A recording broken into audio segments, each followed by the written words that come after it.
terungkap, Armin sama sekali tidak gentar. Dengan mata yang bersinar dan aura energi emas yang menyelimuti tubuhnya, ia dengan tenang mengakui bahwa ia telah menunggu Shirone menyadari kebenarannya. Terkejut oleh perubahan mendadak itu, Shirone panik mundur, menabrak barang-barang di sekitarnya.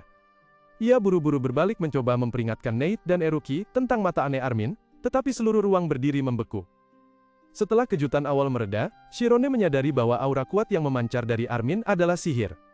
Saat itu juga, Armin dengan percaya diri mengungkapkan bahwa ia telah menggunakan jenis sihir yang disebut pembekuan waktu.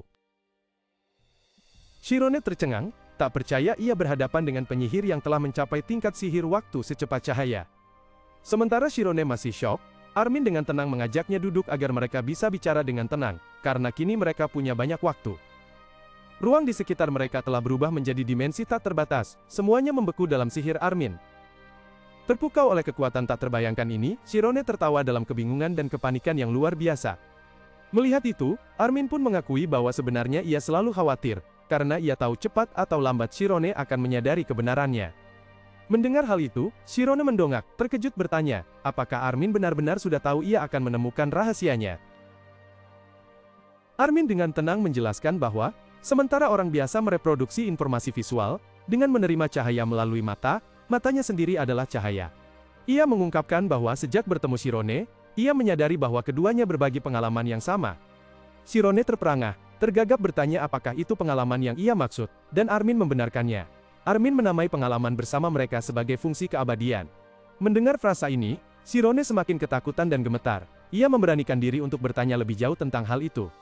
Armin menjelaskan bahwa fungsi keabadian adalah gerbang menuju ketidakterbatasan, dan mereka yang membukanya disebut pembuka kunci.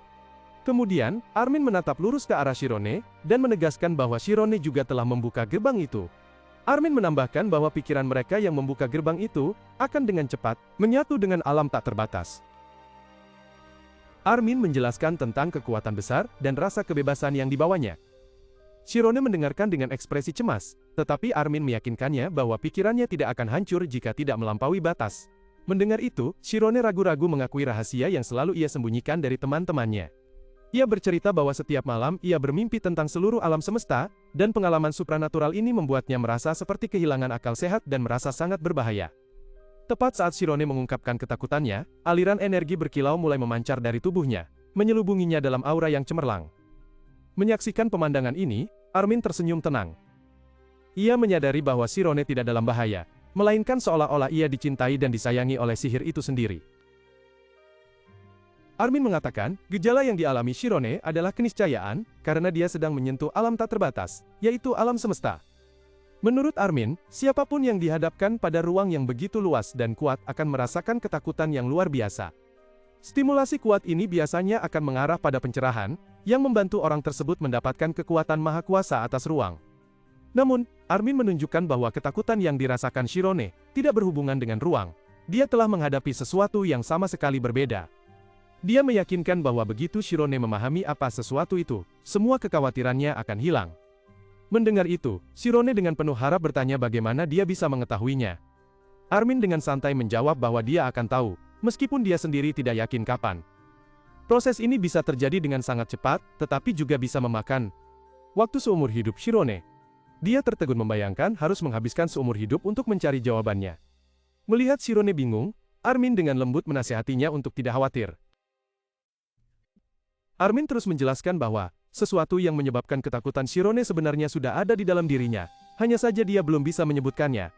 Shirone bingung, bertanya-tanya, apakah itu sesuatu yang belum ditemukan? Dia perlahan menyadari alam semesta yang dia lihat ada di dalam dirinya, meskipun dia tidak mengerti apa itu, dan menghubungkannya dengan benang dan cahaya dalam mimpinya. Mendengar ini, Armin tersenyum dan menyarankan bahwa itu mungkin terkait dengan konsep yang disebut simetri tolok ukur. Ketika Shirone tampak kebingungan, Armin mulai menjelaskan bahwa para cendekiawan percaya dunia ini sempurna, dunia yang dioperasikan oleh hukum fisika dan matematika absolut. Kesempurnaan ini, seperti kecepatan cahaya yang konstan, sangat rumit sehingga tampak seperti produk kehendak yang disengaja.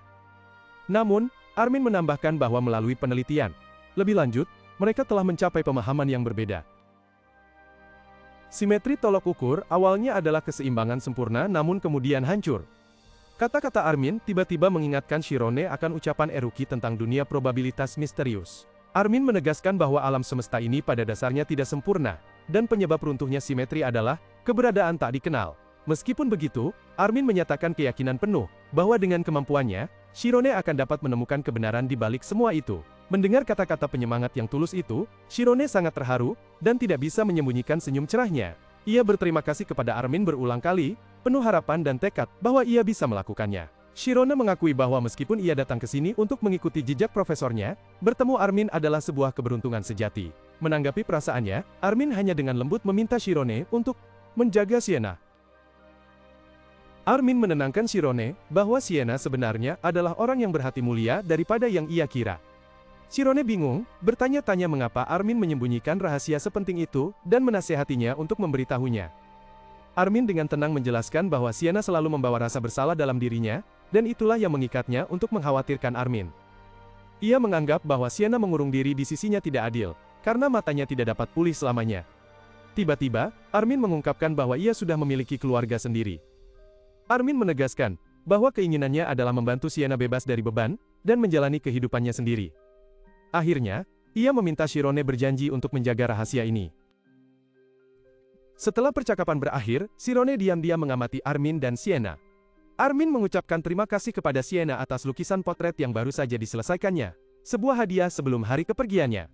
Sienna menganggap itu hanya hal kecil di antara orang Fashiba, orang terdekat. Di luar, Sienna bersama Shirone dan para murid lainnya mengantar kepergian Armin.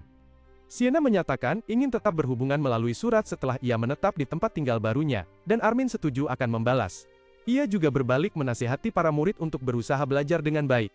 Setelah ucapan perpisahan, tepat saat Sienna bersiap untuk pulang, seorang wanita tak dikenal dengan rambut merah menyala, membawa banyak tas belanjaan, berlari mendekat dengan gembira. Ia memanggil dengan suara lantang dan akrab. Saat mengenali Sienna, wanita itu tampak terkejut, karena Sienna akan segera pergi, dan dengan antusias mengundangnya untuk tinggal dan makan. Kemunculan yang tiba-tiba dan sikap ramah dari orang asing itu, membuat Sienna dan para murid lainnya benar-benar terpana dan bingung. Wanita itu menyadari kegugupan Sienna dan bertanya, namun Sienna, karena terlalu malu, buru-buru mencari alasan sibuk lalu menarik Shirone untuk segera pergi, meninggalkan Armin yang dengan tenang melambaikan tangan perpisahan. Setelah mereka menghilang, suasana antara Armin dan wanita itu menjadi lebih serius. Ia mengomentari ekspresi terkejut Armin barusan, tetapi pria itu segera mengabaikannya dan meminta laporan situasi. Wanita itu mengatakan mereka perlu meninggalkan Kreas menuju Kelbera, seraya menegaskan bahwa para penghalang jalan bukanlah tandingan Armin, yang bergelar mata cahaya. Namun, ia tiba-tiba berhenti, membuat Armin ikut terdiam. Dalam keheningan sesaat itu, ia memberikan gelar lain yang jauh lebih dalam, dan kuat baginya, pencari jiwa keabadian. Saat Armin dan istrinya bersiap untuk pergi, dia mengingatkannya tentang kesepakatan di antara mereka, dan menekankan bahwa nyawa orang-orang yang mereka sayangi sedang terancam. Armin menenangkannya dan bersikeras bahwa Sienna sama sekali tidak tahu tentang kebenaran berbahaya ini, menegaskan bahwa dia akan menepati janjinya. Sementara itu, Sienna berjalan dengan ekspresi dingin dan tegang. Dari kejauhan, Nate dan teman-teman sekelasnya diam-diam mengamati. Menyadari suasana hati Sienna yang buruk, Nate diam-diam menyadari situasi berbahaya itu. Dia takut bahwa ketika kembali ke akademi, seluruh kelompok akan dihukum karena telah mengikutinya, dan konsekuensi terburuk adalah kelompok penelitian mereka akan dibubarkan. Dalam keputusasaan, Nate pun memanggil Sienna, membuatnya berhenti dan menoleh. Nate menyarankan agar kelompok itu mencari makan karena semua orang sudah lapar. Meskipun suasana hatinya tidak baik, Sienna tetap setuju dengan tawaran itu, menganggap semua murid pasti sangat lapar setelah seharian membuat ulah. Ia dengan muram mengatakan bahwa mereka akan makan sampai kenyang sekali. Shirone dengan peka menyadari bahwa Sienna sedang sedih karena akan berpisah dengan Armin, jadi ia bertekad untuk membuatnya ceria kembali. Namun, 2 jam kemudian, rencana mereka gagal total. Di dalam restoran, Sienna sudah benar-benar mabuk, terus-menerus meminta lebih banyak alkohol sementara para murid, termasuk Nate dan Shirone, dengan panik memohonnya untuk berhenti. Upaya mereka untuk menghibur, malah berubah menjadi pesta minum-minum yang kacau di luar kendali.